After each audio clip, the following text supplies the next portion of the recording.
at 7 here. Okay, it is Friday, June 7th, 2024.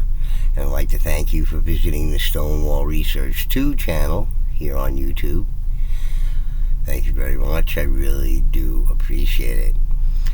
Okay, guys, well, it's like 4 o'clock in the morning. I am exhausted at this point. I should have done the video earlier, but I got kind of sidetracked.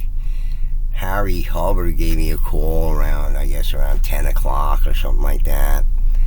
And if you don't know Harry Hubbard, he's of the Illinois cave fame with the Lost Tomb of Alexander, him and Paul Shafranky. I've been friends with Harry for about 4 years now, 4 or 5 years, something like that. And, we talked. Actually, I asked him for advice when I first started my YouTube channel because I really liked his stuff. And I followed him, so, we became friends and we started talking on the phone. So, in any case, he called me, so he wants to sort of help me promote my channel, and he wants to sort of hook me up with Terry Carter, the treasure hunter, Terry Carter of Utah fame. And I've watched a lot of Terry Carter stuff over the years, many years, because, I'm fascinated by archaeology, anything in the Americas and whatnot. So he's trying to hook me up with him, to help me out, to sort of boost my new channel or my old channel or whatever. I still have yet to try to work that out with Google. Or Harry Hubbard says, just give him a call and see if you can straighten it out there, which I have to do. Is just my time is so limited, with the hours that I work. I basically just work and sleep, with a little eating in between, but other than that, not much. Shopping and laundry day, well, that's work. That's my one day off. I get to do all those fantastic things. So in any case, Harry's trying to hook me up with Terry Carter, and it's difficult getting subscribers when unfortunately some of your friends, like CF Apps, was a good friend, and he was a big fan of my channel. You can see a lot of his comments in my videos there on my Stonewall Research channel, my other channel. And he's a big fan. He promoted my channel on his channel. Everybody, video here for you today. I thought I would document one more site in ancient Peru. Then I'm going to move on to other parts of the world to talk about. I got Egypt to talk about. Chuck, man. He got cut off early, and my other buddy, Paleo Mountain Man, Jimmy the Paleo Mountain Man, he got cut off early too. So, some of my people there are missing here. So, I got others, Andrew and Phil, and a few other guys, but not many, as, unfortunately, without Chuck and Jimmy. But in any case, I was busy, trying to figure out what kind of video I want to do tonight, because I got some fascinating articles that I want to cover. One's like elongated skulls from Bulgaria, just a really interesting story. And I was looking at Cahokia, and I'm always fascinated by that because, I don't know, from what I've studied about it, and what I was always curious about was, the Cahokia evidently was, at one time, was damaged by some sort of cataclysm, floods. Apparently the area is prone to flooding, so it's not a good agricultural area, apparently, according to academics. So it wasn't a lot of farming going on there, but that's Cahokia is a different story. But it had been repaired. Some sort of cataclysm wrecked one side of it, and then it was repaired, and then the repair sagged. So that was a strong indication to me that the people who did the repair didn't build it, because if they did build it, they would do an adequate repair. See, I think the mistake that whoever it was that probably stumbled upon Cahokia later thought that mounds were simply made of dirt. And they're not simply made of dirt. They're made of engineered soils, okay? So, and what affirms that to me was the many, many accounts of the giants that I read, unfortunately, from Chris Leslie's Greater Ancestor website, which apparently they cut him off. It was rather unfortunate. His account's been suspended. Why? I have no idea. But he came out with a book that I have to get. These 88 counties of Ohio with the counts of the giants. So his site was a comprehensive collection of newspaper accounts, scientific journal accounts, diaries, give accounts of the unearthing of these giant skeletal remains across North America. So we don't have that anymore. Thank goodness that I did on my other channel a playlist, which basically is all 100% taken from Chris Leslie's website there, Greater Ancestors, the giants state by state, starting with Maine and working my way across the United States. So, in any case, Cahokia is a whole different ballgame. So, apparently the people who repaired it thought that mounds were made simply of dirt, and they're not. So they're evidently not the people who built it.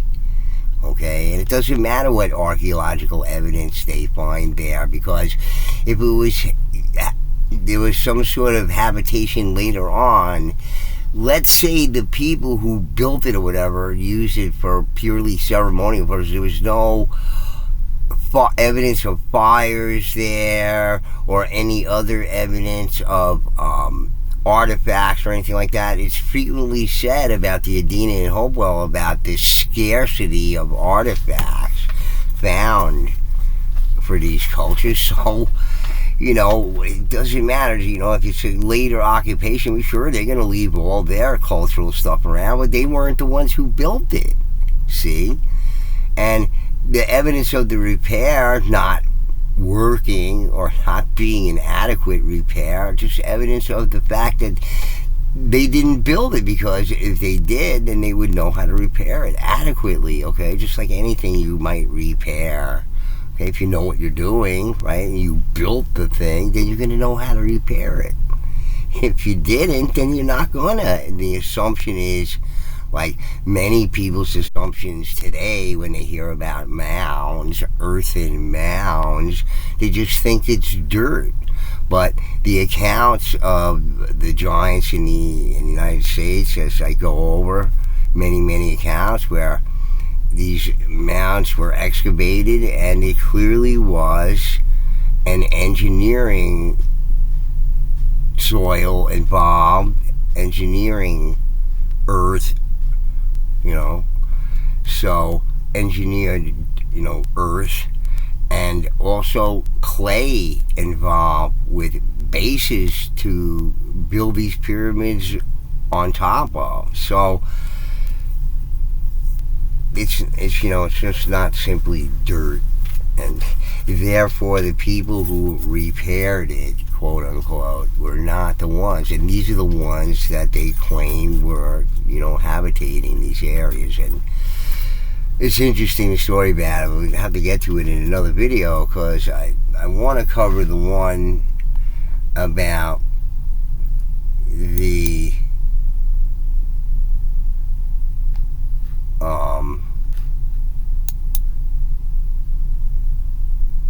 meteoric burst that happened during the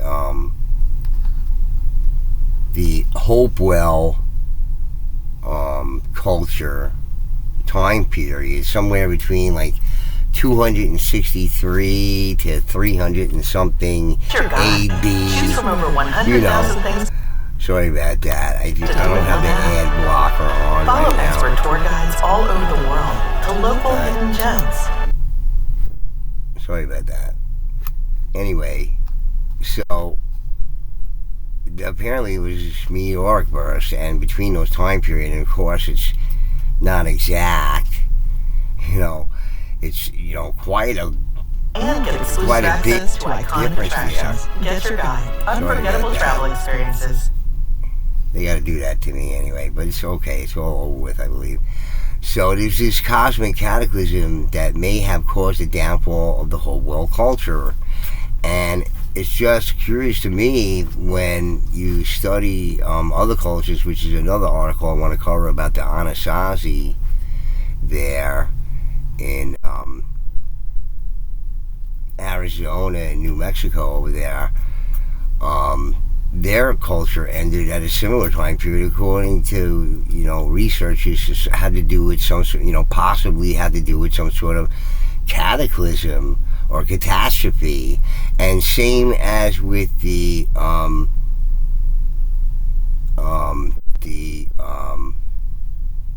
areas along the Mexican coast where they had these early structures there that they found in similar time periods, and also they seem to be affected. So apparently, you know, when you have this thing repeatedly going on where these cultures ended at, you know, roughly in the same time periods due to possible cataclysms, well, it seems to be pointing more to that than any of the other reasons speculated at, like those at Cahokia, etc., where, you know, the culture and the society degraded to a point where there was chaos and eventually just dissolved.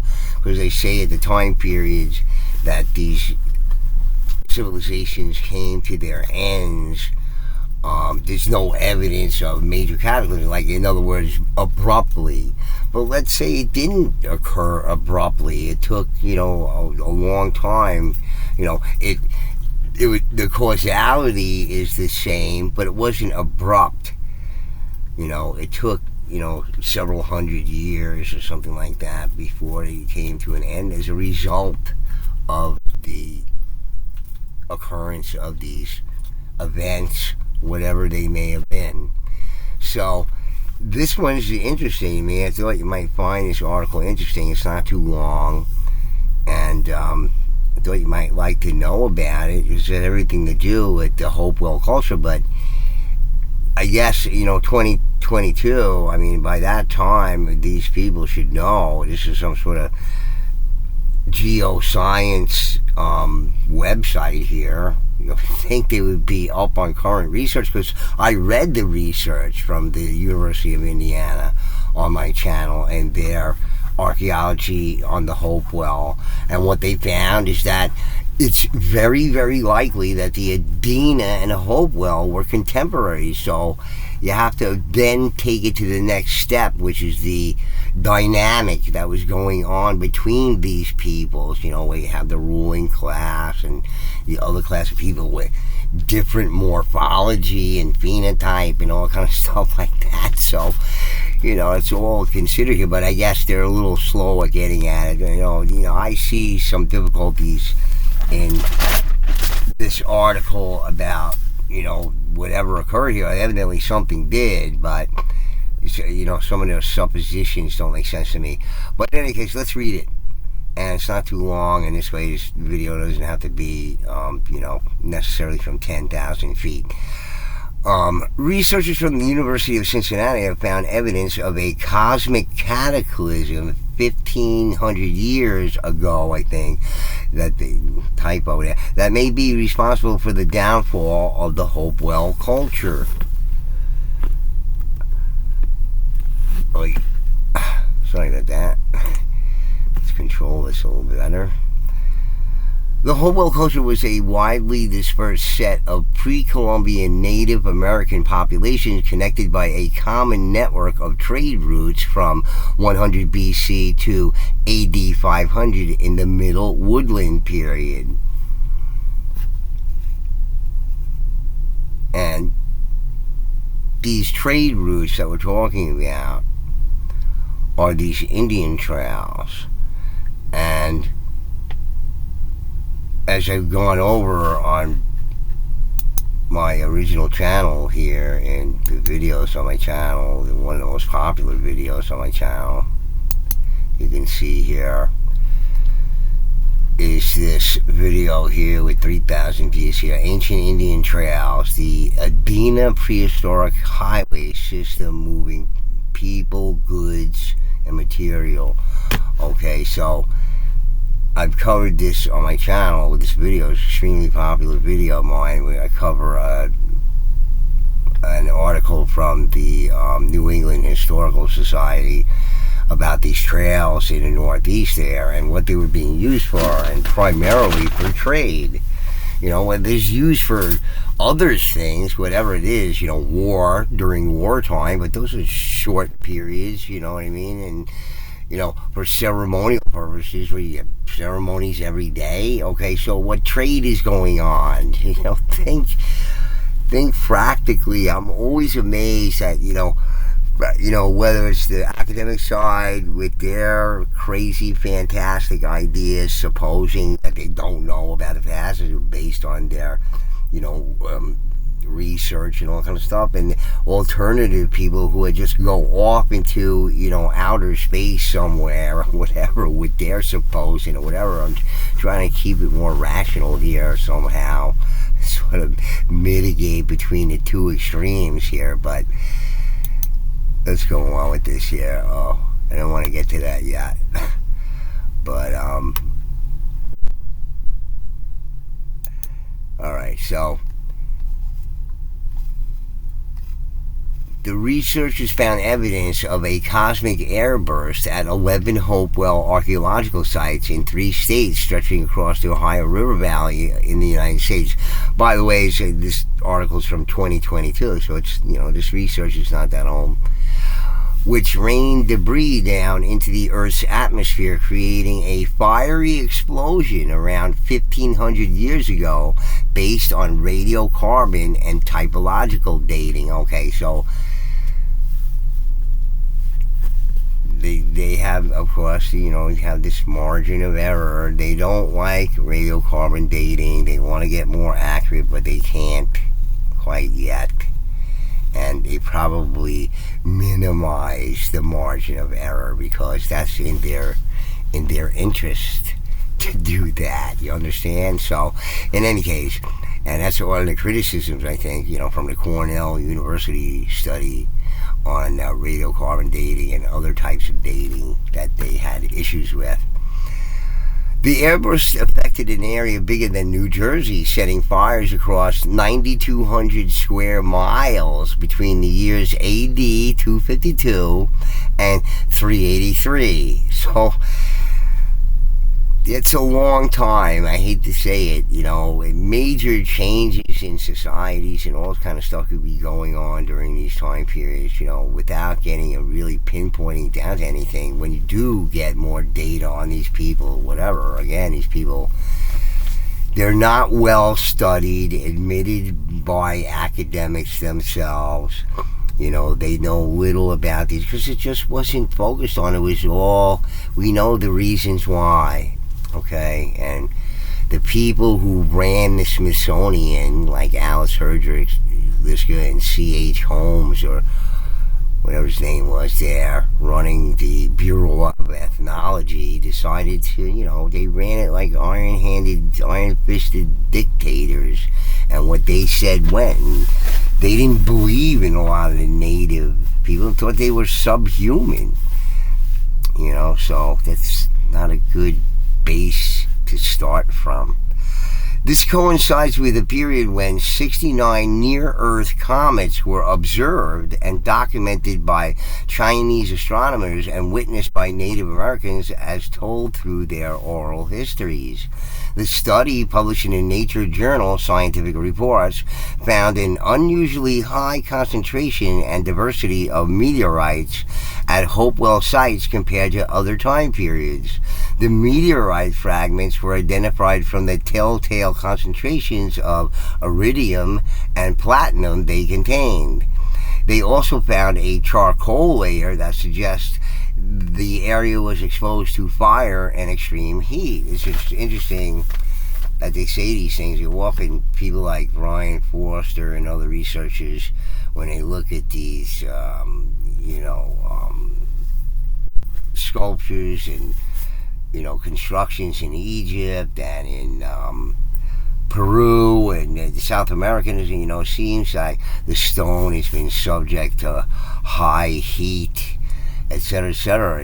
This is the sort of thing where, these catastrophes could have been worldwide, and, just they're not able to say that they're all connected somehow. Or, the Chinese astrologers are witnessing 69 near-Earth comets. That's a lot of near-Earth comets for my taste. Go away. That's a lot. But so what happened here? They had fires there, so that's interesting just to note there and what they say about it. In his lab, lead author Kenneth Tankersley, a professor of anthropology in UC's College of Arts and Sciences, held up a container of tiny micrometeorites collected at the sites. A variety of meteorites, including stony meteorites called pallasites, were found at Hopewell sites. These micrometeorites have a chemical fingerprint. Cosmic events like asteroids and comet airbursts leave behind high quantities of a rare element known as platinum, Tankersley said. The problem is platinum also occurs in volcanic eruptions, so we also look for another rare element found in non-terrestrial events such as meteorite impact craters, iridium, and we found a spike in both iridium and platinum. The Hopewell people collected the meteorites and forged malleable metal from them into flat sheets used in jewelry and musical instruments called pan flutes. Interesting. I'd love to see these things.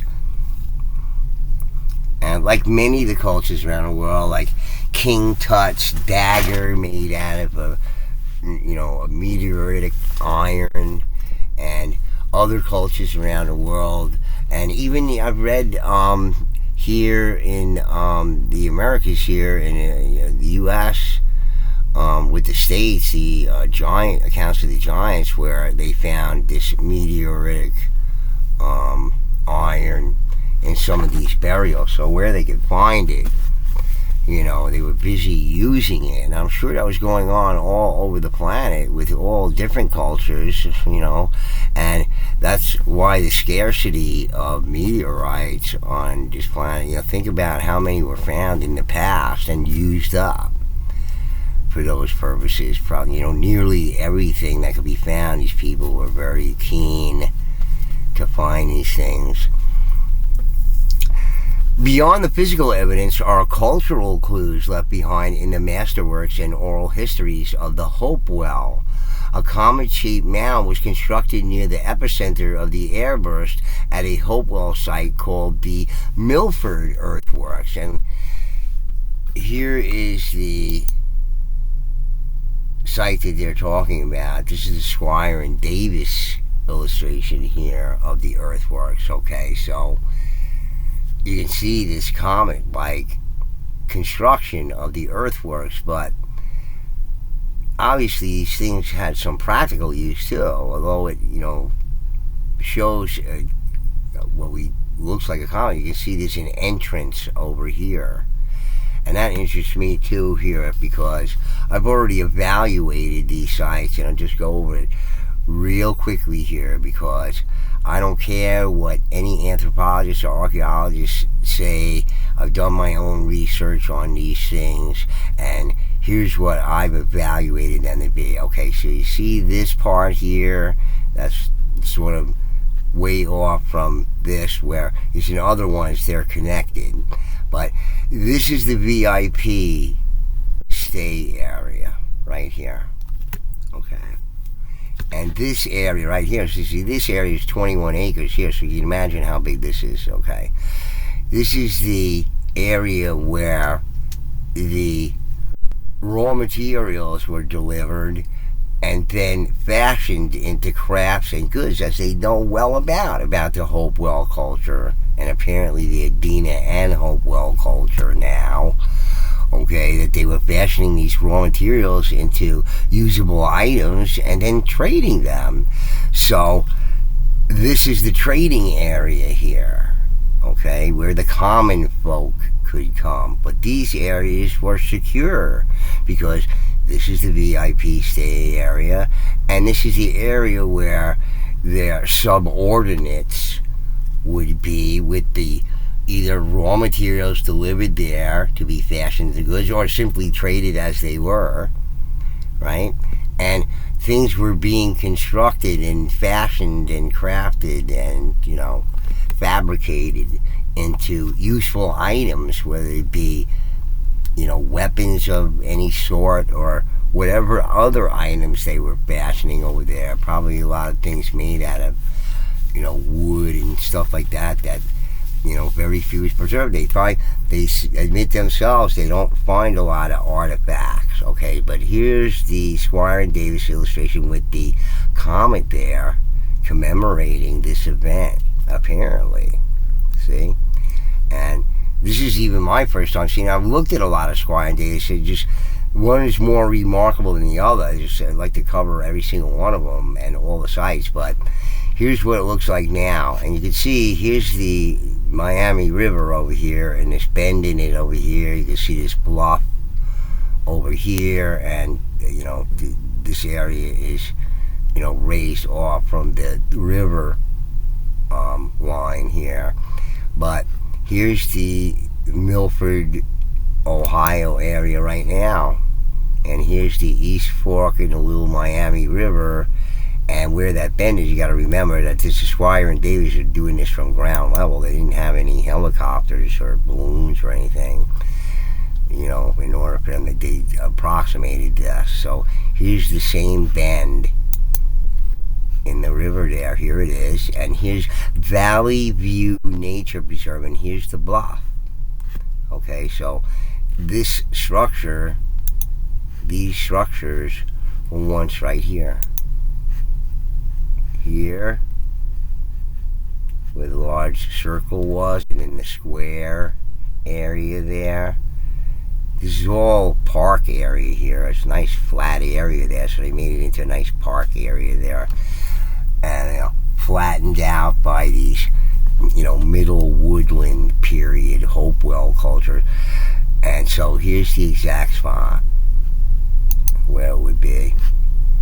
There's the bend, the fork of the Miami River there, and here's the bluff with a Valley View Nature Preserve, viewing the valley here. That's the bluff right there where the comet was. This would have been where the comet would be if it was left alone, but from back then. But it's just this stupid Indian stuff, and they always worshiping crap and all this kind of stupid gods, nature gods. They just believe in the Christian one God. How dare they, and all this kind of stuff. So just rip it all down, bulldoze it, get rid of it. It's ugly, and besides, it's prime real estate right next to the river.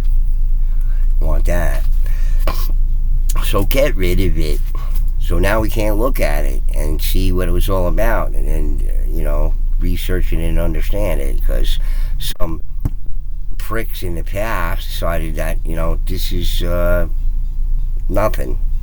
You know what I mean? So, in any case, that's what they're talking about in this article here, the Milford Earthworks with the comet-shaped mound. It's not really mound. It's earthworks. They like berm walls. When you looked at them, the ones that were in the main areas, not the VIP area, showed much smaller walls. That's not true for other manifestations of this combination of areas in other places where they were connected. It's the same size, but huge. When you see the release of these walls, initial sketches of them, they were absolutely huge, towering over maybe 25 feet, 30 feet. around that's encircled these areas there, so they're absolutely huge. Various Algonquin and Iroquoian tribes, descendants of the Hopewell. So here it's admitted that the Algonquin, well, I'm not sure about the Algonquin. I would say Iroquoian most likely, despite whatever they think, because I think they don't really understand what was going on up in the Northeast here at the time. There were more other people here. The Adena certainly were in the New York area, but north of whatever sites they've identified is where the Iroquois found these stone giants, just to let you know. So various Algonquin and Iroquoian tribes, the Algonquin tribes are far older than the Iroquoian tribes, descendants of the Hopewell, spoke of a calamity that befell the earth, said Tankersley, who is Native American. So maybe that's what Native American believes, but they don't comment about the Iroquois being descendants of the Hopewell anywhere. I've never read that anywhere. This is the first time I'm seeing it in print in some article or whatever, but I've been seeing it for a long time. Yeah, I did a video on my channel about it, based on what the Tuscaroran professor at Cornell said, that they probably came from the Ohio Valley. So they know it. They know that they were Iroquoian. And they got their law from, get this, the big man. Not the great man, not the wonderful man, not the scholarly man, not the kind man. The big man, right? Because he was big. Duh. Bigger than them, like the Adena, as they well know from the Bureau of Ethnology reports of the excavations of the mounds. There's no question about it. People deny there's no such thing. Well, what about that? Well, they're not giants because they're only like 8 foot tall. We got 8 foot tall people today, yeah. Like 0.001 of the population of the whole entire Earth is people who are 8 foot tall. Yeah, we got them now. Okay.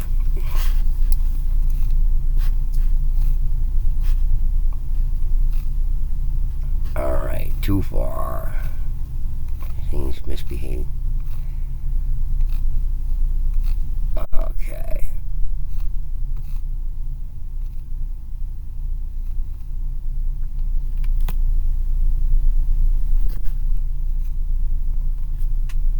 What's fascinating is that many different tribes have similar stories of the event, he said.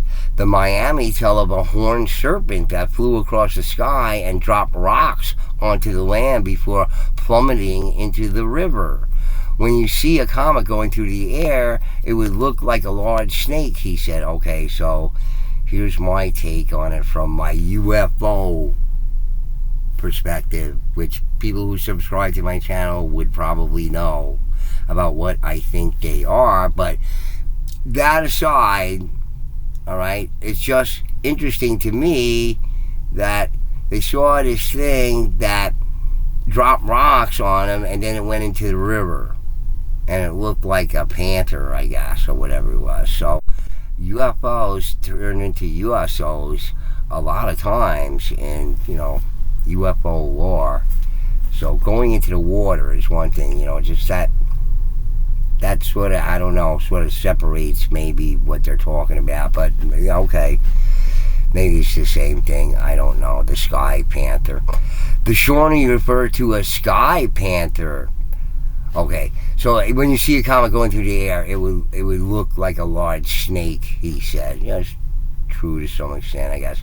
The Shawnee, they made the dragons out of it, probably the representation of a meteor. The Shawnee, at least Chinese dragons anyway.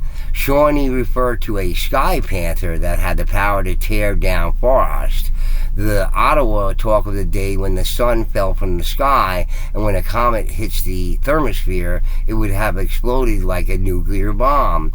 And the Wyandotte recount a dark cloud that rolled across the sky and was destroyed by a fiery dart, Tankersley said.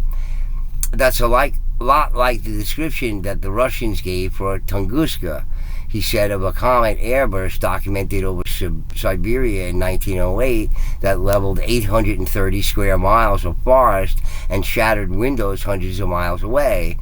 Witnesses reported seeing a fireball, a bluish light near as bright as the sun, moving across the sky. A flash and sound similar to artillery fire was said to follow it. A powerful shock wave broke windows hundreds of miles away and knocked people off their feet, according to a story in Earthsky. UC biology professor and co-author David Lentz said people who survived the airburst and its fires would have gazed upon a devastated landscape. It looks like this event was very injurious to agriculture. People didn't have good ways to store corn for a long period of time. Losing a crop or two would have caused widespread suffering, Lentz said. Okay, so that's sort of contrary to what I know about how Indians handled corn, because it was reported frequently about colonists and settlers finding large caches of corn underground, buried underground in these large, I guess, ways of storing it.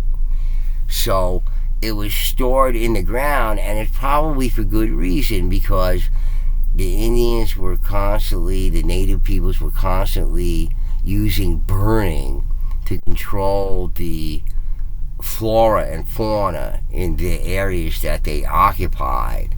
Okay, so you can't have storage areas above ground that might catch fire or something like that. And even if they had experienced previous cataclysms themselves with similar ones, with the Chinese identifying how many 69 near-Earth comets, well, which ones were so near that they reached the Earth? More than one maybe at different time periods in the past, but close. I don't know, but you got to think about it. Okay, so that's what I understand about it. There's found repeatedly these large caches of corn storage, underground here in the Northeast. So I don't know if I'm buying that one there as a reason. It may be the fact that it affected agriculture, but I don't think to the point of starvation with these large caches underground. And often burning is used to renew the forest. That's why, lightning strikes and forests that burn forests down sometimes is like a necessary cycle of the earth, as they say, that you don't need to replenish the forest areas, after a burn, and everything, comes back, stronger, better. And if the airburst leveled forests like the one in Russia, native people would have lost nut trees such as walnut and hickory that provided a good winter source of food. Again, caches of these things and all this kind of stuff. They found often in the accounts of the giants, these giant skeletal remains with these clay jars, various kind of stone jars, clay jars, underneath their heads, which contained corn kernels, in some cases giant corn kernels, and there is such a thing as giant corn, just we've never seen any of it, it's never come here, but down in Central America there's this giant corn. So there was these people buried with corn in these clay jars, and so the seed was always preserved in some way for good reason. That was for them to take into their afterlife or whatever. But if you knew where to get it, you would certainly go and get it after some cataclysm, some years later, when you could plant.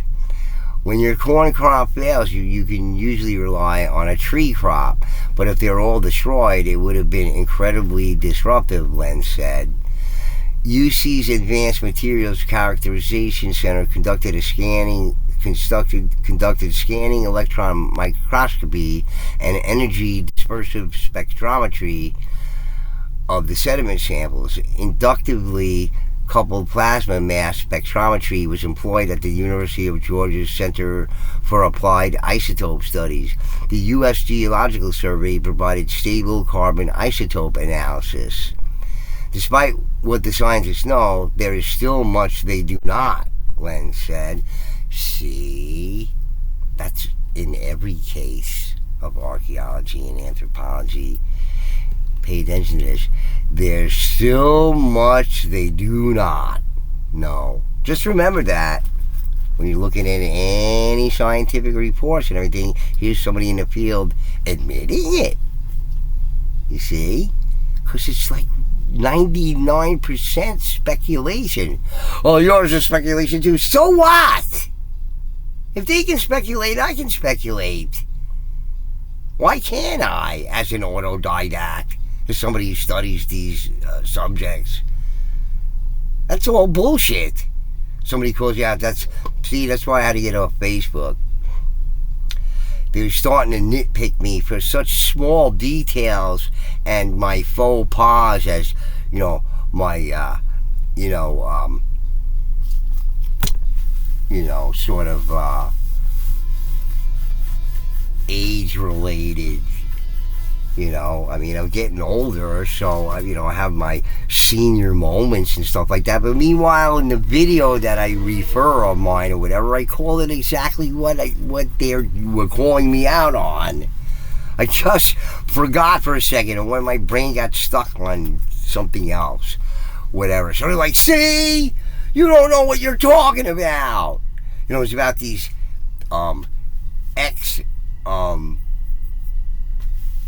fences that, these type of fences that are used with the stone walls, So, I had mentioned what it was in the video of mine.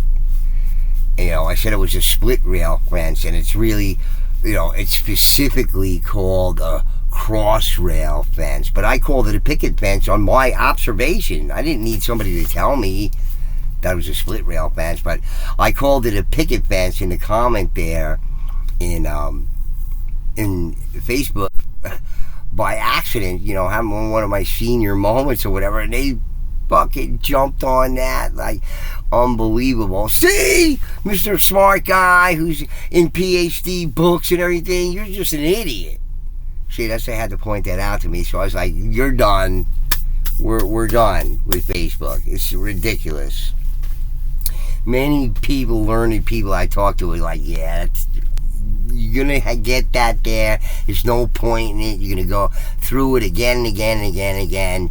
Why waste your time and energy having to repeat yourself constantly, defend your position, all kind of stuff? Like, it's a waste of time. So, great pictures and stuff. That's about it. It's hard to know exactly what happened. We only have a few points of light in the darkness, he said, but we have this area of high heat that would have been catastrophic for people in that area and beyond. And I'm telling you, they had these large caches on the ground of corn. I'm not sure this guy knows everything here. Now, researchers are studying pollen trapped in layers of sediment to see how the comet airburst might have changed the botanical landscape of the Ohio River Valley. Well, how long could it have lasted? Even if it was like giant, catastrophic fire and all kind of stuff, it was going to last years and years. It's not like a volcano. The thing burns down and that's it. It's done.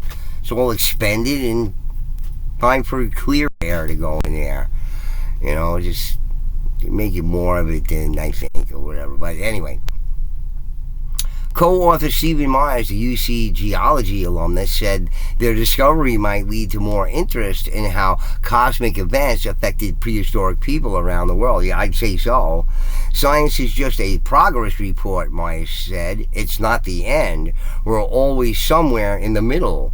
As time goes on, more things will be found. See, that's, hey, I'm glad they can be honest about it, see, so unfortunately, for people who are these third-party people, see, third-party people, when they read something here, okay, that has something with theory on the end of it, all of a sudden that word disappears. You know, when they become full-fledged believers and acolytes of a particular thing or whatever, the word theory somehow goes out the window, and now all of a sudden, it's not a theory anymore, it's a fact. See, because all the people believe in it, well, that must mean it's a fact. Okay, it's just such bad logic to go along with all this stuff. So, in any case, let's not get into that can of worms and all kind of stuff, but it's open to interpretation here. So, based on, you know, things I know or whatever, it just you know, I'm sure they're right with the whole premise and all the disruptions that it caused to, and, you know, maybe, you know, long-lasting repercussions because of it. You know, where these people lived in these complex trading societies, such as the Hopewell, you know, well, you have all these layers of government officials, you know, this because what trade gives rise to all this stuff in a society. You know, you can read about it in all many ancient cultures. The level of organization is much more finer than, you know, what you can read in some article or something. You have to make a study out of it, but if you do, you'll find out very quickly. There's a whole hierarchy and all. It's very complex in a society like this. Okay, and some of these things are relative to like Cahokia, where they had their own catastrophes there. They're always trying to figure why these cultures disappeared. Didn't seem like they needed to. They had this sort of organization and way of life and everything. Like, what happened to them? What, you know, why did it go south and everything, you know?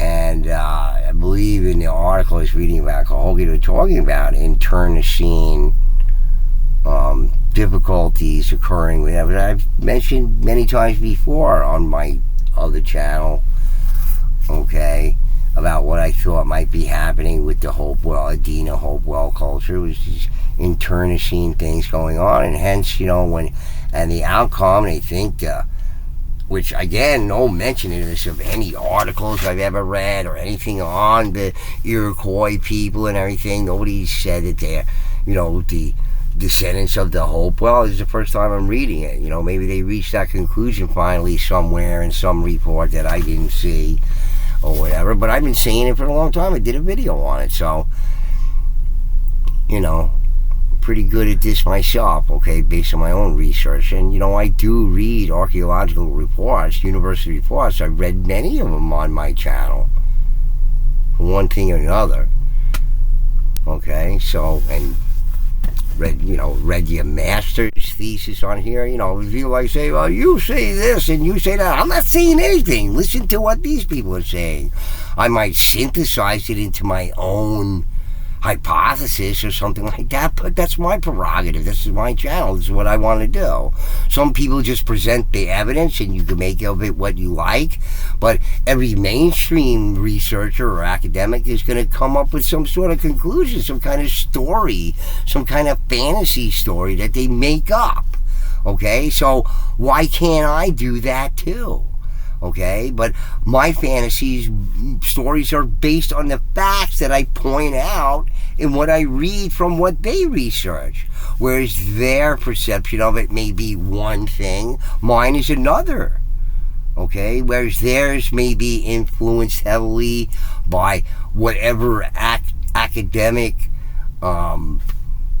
thread they want to follow and have to stick to under strict guidelines and everything. Well, I'm not infected by that. You know, I don't have to worry about that. So I can think more clearly about it and not with any sort of preconceived notions about things. I don't want that. That's why I don't read so much into other people's theories about a thing, and I always take what they're saying here, mainstream academics, with a grain of salt. Just like this guy saying, well, you know, it would have wiped out all the corn crops so they wouldn't have nothing to eat. When they have these gigantic caches of corn that we know about, at least in the northeastern area of the United States or North America here, why wouldn't it be there as well? You know, so I'm sure if you dig deep enough, you're going to find that the settlers that were there in the Ohio River Valley found caches of corn everywhere, especially when you find out how much corn they were growing. And we got the idea from them. I don't know, I passed through places in Kansas and stuff. There's nothing but, to the horizon, there's nothing but corn. So, whatever, but anyway, guys, I thought you might like to know about that. I just thought it was pretty cool with this Squire and Davis illustration of this actual earthworks that were there at Milford that they mentioned in the article there with this comet here, which looks like an obvious depiction of the comet, you know, maybe to honor it in commemoration of it. But you have to remember again, you know, people are going to make all sorts of stuff out of this, all sorts of hay out of this kind of stuff, because they'll be like, see, it's astronomically aligned with some constellation. So it's just by coincidence. You can point to anywhere on this thing in the sky and say, somebody, other researchers have mentioned this still, not just me. You know, it's just that people are going too far adrift with this stuff. But, you know, these are simply the trading. I just told you what they were, okay? Just gonna go over it in some other, maybe some short video or something like that, because you put it to rest, okay? There's no, if it was used for you know, spiritual or ceremonial purposes, or used for you know, fortifications or whatever it is, you know, how many times is that gonna happen? You know what I mean? It's a lot. You know, again, when they look at these things and everything, they find no evidence of any of that going on there. You know, it's all internal. Okay, so they most likely had some sort of police force there, like they do in elderly societies, because it becomes cosmopolitan. How are you going to make people obey the rules? And, you know, these people are the dignitaries that come from these, you know, other areas, you know, traveling hundreds, if not thousands of miles to get to these areas or whatever it is. You know, you have to provide a secure area for them to stay. And if there is any serious level of trade going on, you have to keep your representatives there to maintain that, so they can become residents there. You see? It's as necessary for them to maintain the level of trade, especially if your group, tribe, society is dependent on the resource or the items or whatever it is. Like I went over in on my other channel here about the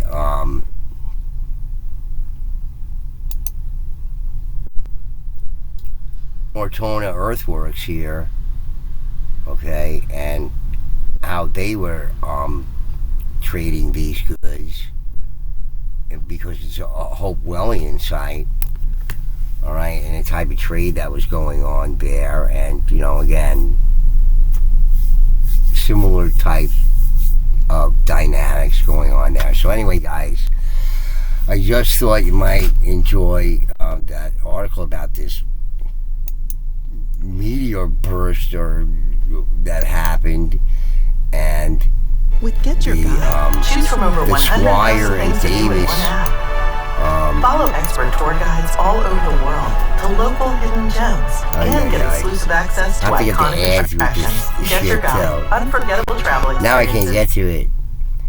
Yeah, just shut up. So anyway, the Squire and Davis illustrations are very interesting with this meteor earthwork representation on it. I thought you might like to see that. Anyway, guys, thank you very much. Please do hit the like. Please do subscribe. I'm going to cover some very interesting articles about these elongated skulls, like the whole game. Always, like I do on my channel, some very, very interesting stuff, and we'll talk about, what I might feel, what you might feel. You can certainly, comment about what you might feel about these things. We're interested in hearing, we sort of brainstorm on this stuff and come to something about, putting together some sort of pass. These people are certainly delayed at doing it, thanks to Alice Herdliska and all the people who decided that. See, these people reigned during the times that these things were removed, etc., and they let it happen. See, how can we trust their assessment of anything like the lime kiln bear from 1835 that was re-examined there? And we trust their assessment of these things, with the mindset being that these people were subhumans and all this stuff. This bullshit, and anybody who sticks to that, who defends that, is indefensible anyway. These people are morons who follow that thread. There's obvious bias involved with all this stuff, and the removal of these things during these time periods is clear evidence of it. Dopes. Stay there on Facebook, okay? You fucking ego-inflated, giant, big head, ego-inflated jerk-offs. Just stay there. Who needs you? Certainly not defending the native people. So anyway, guys, thank you very much. Appreciate it very much. And Bugcat7 signing out as soon as I can get my mouse to work again. Uh-oh. It's not working. Oops. There we go. Alright, guys. Thanks a lot. Bugcat7 signing out. Peace.